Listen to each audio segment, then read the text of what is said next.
Duane Chapman, also known as Dog the Bounty Hunter, has had a more exciting life than most people could ever fathom.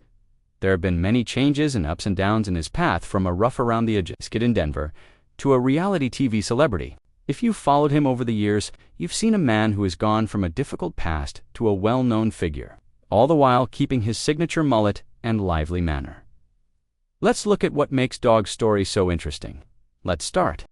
With his background, born in 1953, Doug grew up in Colorado with a mother who instilled faith in him and a father who wasn't afraid to throw a punch. Life at home wasn't all praise and harmony, even if, as a boy, he followed his mother to church events and absorbed her spiritual side. Being open about his father's forceful hand, he has accepted it as a normal part of growing up. He was shaped into the man who would eventually chase fugitives while carrying a Bible in handcuffs by that blend of style and determination. Then came the years of insurrection. By the time he was a teenager, Dog was getting into trouble, skipping school, and running with motorbike crews. The most significant was his participation in a murder-rape in Texas in 1976.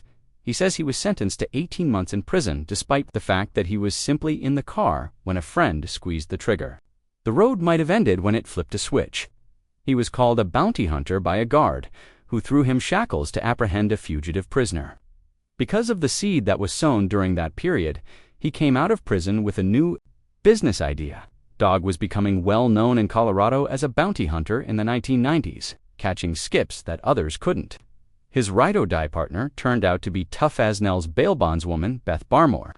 They made their work a family affair by enlisting offspring from prior marriages to participate in the quest. But the real change came in 2003 when he apprehended Max Factor's heir, Andrew Luster, in Mexico. After that well-publicized bust, he gained fame and was seen on TV screens all over the world. Duane Chapman suddenly changed into Dog, the famous bounty hunter with the mullet and sunglasses, when Dog the Bounty Hunter premiered on A&E in 2004.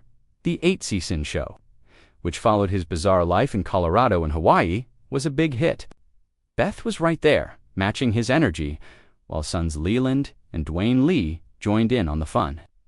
Dog wasn't only about catching bad men. He also gave those he caught second chances and rough love, that mix of grit, heart, and a little preachiness. Dog, pure. Drama from off-screen life persisted. Following the unpleasant gig, Dog Leland and pal Tim were detained for deprivation of liberty because bounty hunting is illegal in Mexico. When Beth made it into a media storm and released them, they ran away as fugitives back to the United States. Then came the personal stomach punches, losing his daughter, Barbara, in a car accident in 2006, and Beth to cancer in 2019. Of course of it all, Dog changed from a biker outlaw to a man who places a high importance on his family and his convictions. Even now, he is still going strong. Following Beth's death in 2021, he married Francie Fran, another widow with whom he felt affinity because they had experienced similar loss. Through their House of Bounty project, which blends church work and bounty hunting, they are helping battered women after moving to Florida. He gained notoriety in 2021 by pursuing well-known individuals like Brian Laundrie. He even wrote a new book in 2024 titled 9 Lives and Counting, in which he related his story of salvation and faith. He's physically smaller and grayer after a number of health problems, but that mullet and swagger, it remains. Dog is going through a whole life transformation rather than a minor alteration. He has been a prisoner and now a TV personality, and he has known both heartbreak and hope. Whether you view Dog the Bounty Hunter as a hustler, a hero, or a mix of the two, one thing is for sure: his journey is an amazing experience that is difficult to overlook.